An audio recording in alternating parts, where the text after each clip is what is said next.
I have a confession. I like to buy the newest and greatest kitchen appliances and gadgets. And I've purchased probably a little too many. Look at that!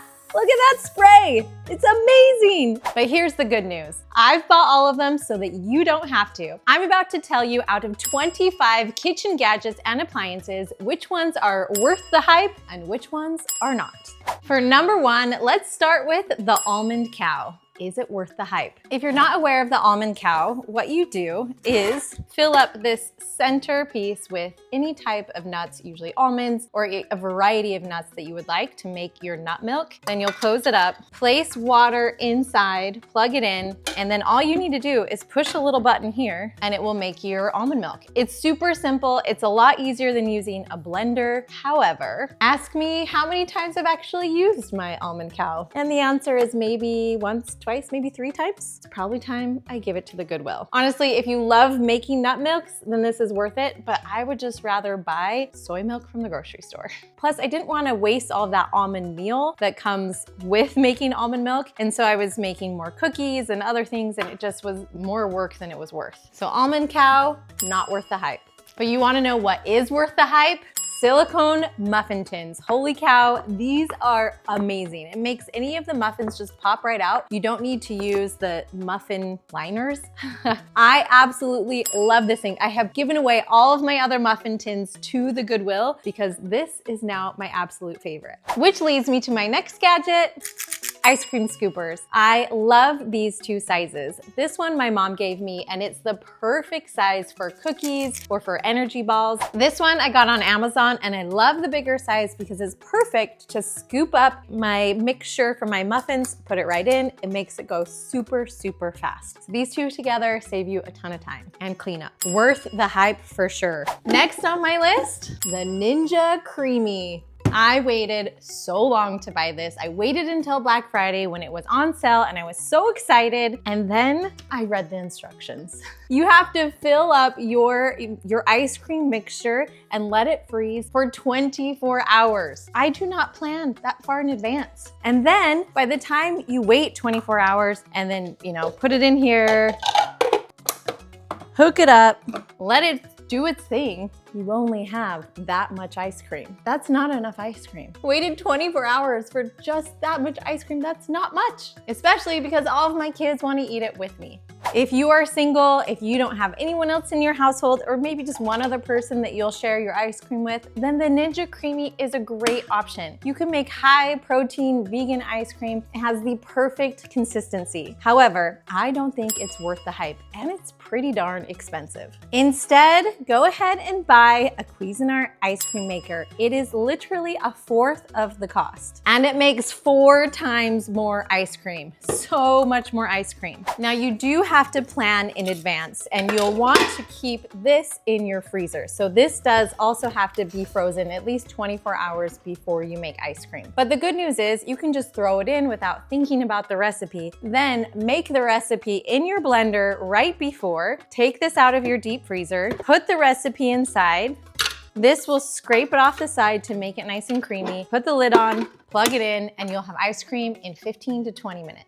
So that I'm prepared to make ice cream at all times, I keep this in my deep freezer. It's cheaper, it makes more ice cream, and it's faster than a Ninja Creami, and that's why I think just a good old-fashioned ice cream maker is worth the hype. And just for you, I've linked my favorite chickpea-based ice cream below that you can easily make in your ice cream maker. Next up is this banana cutter.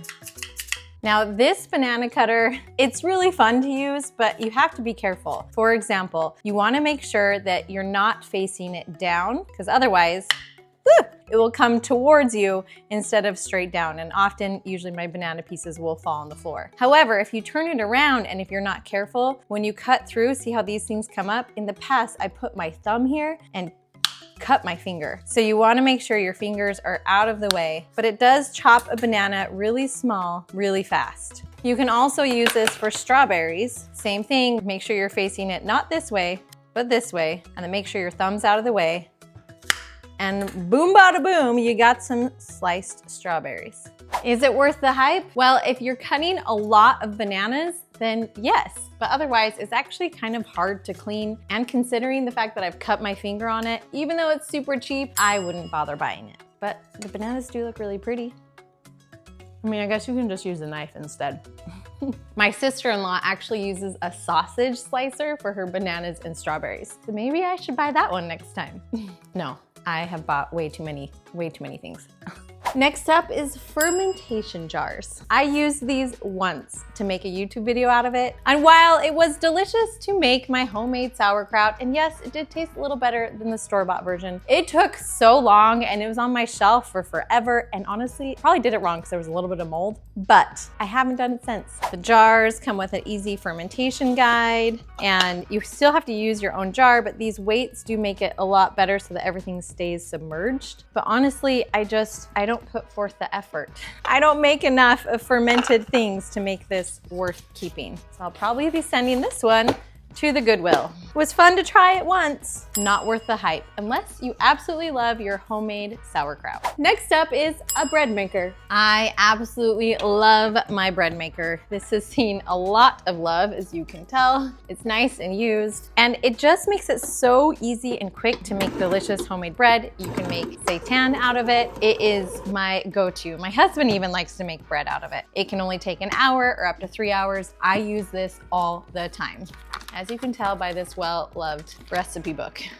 In fact, I will link my go-to recipe below. Homemade bread with soup is literally the best, and that is why I think having a bread maker is totally worth the hype. Plus, they're pretty inexpensive, so definitely worth investing in, considering all the money that you're saving on more expensive bread. Next up is this Hamilton Beach Immersion Blender. That's a 2-in-1, so it's Immersion Blender, plus you can turn it into a little chopper thing. First of all, I love the Immersion Blender. We use it all the time. I love that it detaches. You can just clean this part. We use it for our refried black bean recipe, and I'll go ahead and link that one below as well. But what's also cool about this one is if you don't have another chopper, it can be handy to attach this, and then you'll turn it on and it will go ahead and move this chopper to chop up onions or anything else. Honestly, I prefer my other chopper, which I'll show you in a second, over this one, so I hardly ever use this attachment. So I would say just get a regular Immersion Blender and you'll be just fine. Which leads me to my absolute favorite kitchen gadget, and that is the chopper. Now, I have bought way too many to even count how many choppers, and I always go back to the Full Star brand. It's just a thicker chopper than these other brands that have like a really, really thin, as you can see, like this is a lot thinner, this is a lot thicker, which is more sturdy.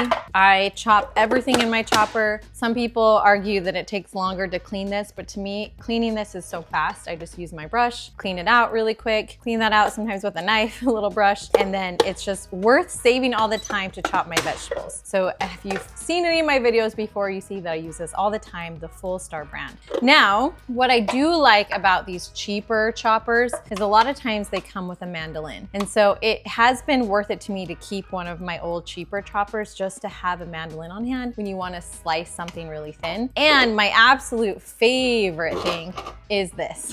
And you've probably seen this in a lot of my videos. I love this. It came inside the chopper with all of the other gadgets. And I love having just this tiny little strainer for when I am straining beans. This is my go-to strainer for a can of beans. So it's worth it to buy both versions, even though my go-to Veggie Chopper is the Full Star, and then this cheaper version that you've seen online with the mandolin. It's just nice to have as well. So I keep both of them. These are worth the hype. Seriously, I could kiss it. Mwah! I love this thing so much.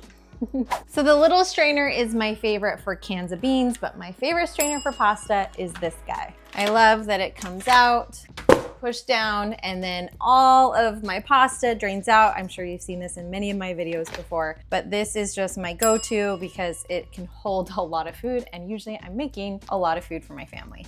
And I love that it stores super small, so I can easily hide it away when I'm done. Now let's talk about can openers. If you're plant-based, that means you're probably eating a lot of beans, meaning that you'll also need to open up a lot of cans. This has been my go-to can opener for years, literally since I got married. It works like a charm. However, I got a little distracted seeing my friend with this cool little Kitchen Mama can opener, and it just looked fun, so I bought it. But here's the problem. It requires a lot of batteries, and the batteries died, and I haven't used it since. I literally need to replace these batteries. So if you're like me and have a difficult time replacing batteries, then this can opener probably isn't for you. But let me replace the batteries and show you how it works. What I do like about this is that my kids love to use it. So you just put it up against the can, nothing hard, right up against the can. And then it does its thing all by itself.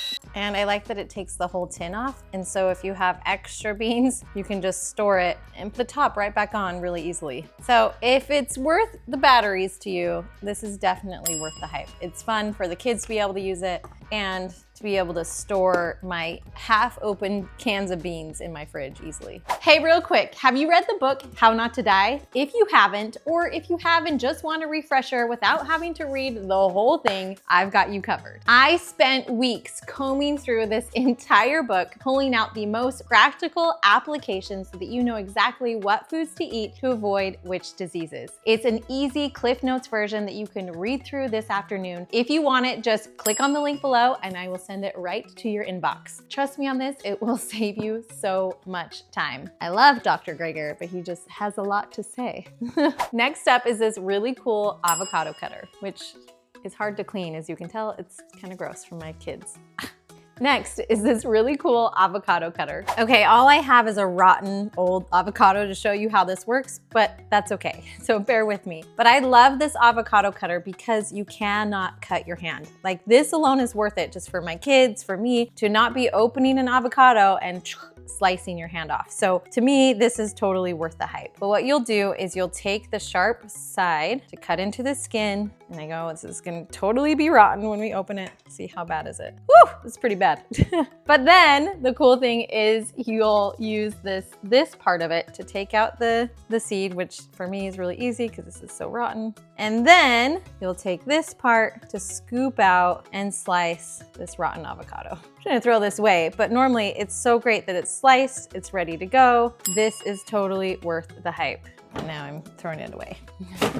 Gross. Thank you for demonstrating. I hate it when I waste avocados. They just go ripe so fast. Next is one of my favorite kitchen appliances, and that is my air popper. I absolutely love this thing. I've used it for so long, and while I know you can use more of a silicone air popper, I still have yet to try that one, and I have no need because I love this air popper. You'll just take the scoop, measure out the popcorn, dump it inside. And this is meant for butter to melt in while it's air popping, but I don't use butter. Instead, this is what I use. I'll show you this cool misto sprayer right after I make myself some popcorn. Now, in the past, to spray oil or apple cider vinegar on my popcorn, I've just used one of these kitchen sprayers, and it does an okay job. Not that great. But recently I found out about misto. And what you do is you fill up half of it with oil or vinegar or whatever you want. You only fill up half of the can. Then you close it, and before you use it, so again, you only fill it halfway, but before you use it, you pump. Just like I'm pumping up my bicycle tire. And then it sprays. Look at that! Look at that spray. It's amazing. It is amazing. It's just like those cans, but I'm saving so much money by not buying all the cans of olive oil spray. Amazing. You can't even see it. You can't even see it because it's so fine. And then you gotta put salt on it. Nutritional yeast. Seriously, I could spray this all day. It's amazing. Yummy popcorn. Misto is worth the hype. Next is the lovely Vitamix. Honestly, this is my 7th child. Truthfully, I've had this longer than half of my children. It has been well loved, it's slightly cracked, it's been melted by the stove. It has gone through thick and thin with me, through non-plant-based meals to plant-based meals. I love this thing and it has lasted forever. So if you're on the fence about whether or not you should invest in a nice blender, I'm here to tell you, just do it. Just do it. You will not regret it. From smoothies to sauces to all of the cashew cheeses and creams and everything in between, you will be so grateful that you have a really good blender. Now, if there's anything that I love more than my Vitamix, it's going to be, well, I don't love anything more than my Vitamix. If there's anything that I love almost as much as my Vitamix, it's going to be my Instant Pots. I use these things all the time. I use them so much that I have two because I like to use one as a rice cooker. I like to be able to have like a pot of beans going in one and rice going in the other. Or sometimes if I'm hosting, I'll make two soups going at the same time. I love my Instant Pot. Now, this one that I bought is a Duo Crisp air fryer. It is not worth it to get the air fryer. I never ever, I think I've used the air fryer portion once. In fact, I donated the air fryer handle because I just never use it. But I do love the function of the Instant Pot, and I love, especially in this one, that you can make yogurt with it as well. I like to make soy yogurt every once in a while. And so there's so many functions to it, from again, cooking rice to cooking my beans and everything in between. I love my Instant Pots, and you'll see me constantly making plant-based recipes with them. A question I get asked a lot is, if you have Instant Pots, do you need a crock pot? And the short answer is no, you don't. You can do everything in your Instant Pot that you can do in your crock pot. However, I like the shape of the crock pot for a lot of meals. I like having an extra appliance just in case I need one more if I'm hosting. So for me, it's worth it to have a crock pot on top of the Instant Pots. And sometimes I just like making beans in my slow cooker for whatever reason, instead of using the slow cooker function on the Instant Pot. If you're trying to save space, you do not need a crock pot on top of an Instant Pot. But if you have the space, crock pots are so inexpensive these days that to me, it's just worth having another appliance for when I'm hosting or bringing a meal to someone else. These things are so dirty and cracked, but they still work. They are very well loved. And if you're wondering where I store all these appliances, right there. That's where they go. Soon after my husband's stroke, our neighbors across the street were moving. And when they were moving, they gifted me a Ninja food processor. At the time, I was like, I don't need this, but okay, thank you. And little did I know how much I would use it. I never used a food processor before going plant-based, but afterwards, I use it all the time. Since then, my other food processor broke, and I bought the exact same one because I love this version so much. I use it for everything from pie crust to energy balls to lentil walnut tacos. I mean, there's so many delicious things you can make that you can't really blend in your blender, that you really do need a food processor to get the perfect texture. So this is definitely worth the investment in my opinion. Next up is mixers. You may want to know which mixers are best. This is an Instant Pot mixer. It's similar to a KitchenAid. And then this one is a Bosch. And I would say they're both fantastic. It depends on what it is that you're making with them. If you like to make homemade bread, the Bosch is the best. You can make a ton of loaves with this big container. It's bigger than the KitchenAid or the Instant Pot container. And I used to actually make homemade bread all the time until I bought my bread maker. And so now I never make it. So I honestly hardly use my Bosch, and I have preferred using my Instant Pot mixer. Now I use the Instant Pot mixer when I'm making cakes. So this is kind of my go-to when I'm making cake, or if I need to make like a whipped cream from coconut cream or even from aquafaba. But when all is said and done, if you want to save money, I would say you do not need a nice mixer. You can just use your hand, you know, mix things up this way, or a blender or the food processor. There's no need to invest in these mixers unless you absolutely want a gift for Christmas or your birthday. Food scales, are they worth the hype? Well, I can tell you this, it's still in the box. I purchased this, I think I maybe used it once, and honestly, you don't need it to cook plant-based. Some people do like to weigh their vegetables so that they're eating the same amount of vegetables as starch. So it'd be like a pound of veggies and a pound of potatoes. That's great, I don't worry about it. So you do not need a scale when you're trying to eat healthy. My family loves to make pancakes and waffles a lot for breakfast, so these two things definitely come in handy. When you have a big family, it's just nice to have a large griddle so that you can make multiple pancakes at once. And I love having this big waffle maker because my kids know how to use it. They clearly did not wash it off after the last time they used it, but they'll just make waffles on their own on Saturday mornings or even on school days. So I love having this. Even though I'm not making sausage, bacon, or eggs on this griddle, it's still worth it to be able to make lots of pancakes at once. Now, since I have a food processor, I have never felt the need to buy this amazing Yonanas ice cream maker. It makes ice cream out of frozen fruit, and you can do the same in your food processor. However, my sweet plant-wise client, Justine, gave this to me as a gift, and I'm surprised at how much we love it. I like it because in the food processor, I have to have lots of frozen bananas to make ice cream out of it, and with this Yonana, you only need a couple. Let me show you how you do it. You'll take your little bowl underneath and your frozen banana, put it inside. I do a couple of them. I have 1.5 frozen bananas. My kids eat half of them and leave them out. Okay, then you turn it on. You do kind of have to pull some of that out of the end there. And I just use the back of my spoon to pull it out. It's great for a sweet, quick frozen treat. And when we've made like black bean brownies, it's been fun to just make banana ice cream real quick. And it comes with a bunch of recipes too. You can use strawberries, you can use a mix of bananas and strawberries. It's awesome. Honestly, I pay for this over the Ninja Creami anytime. You could even add the tiniest bit of protein powder to flavor it. Cleaning this thing is kind of a pain though. I think you're supposed to like take these off. Ah, there we go.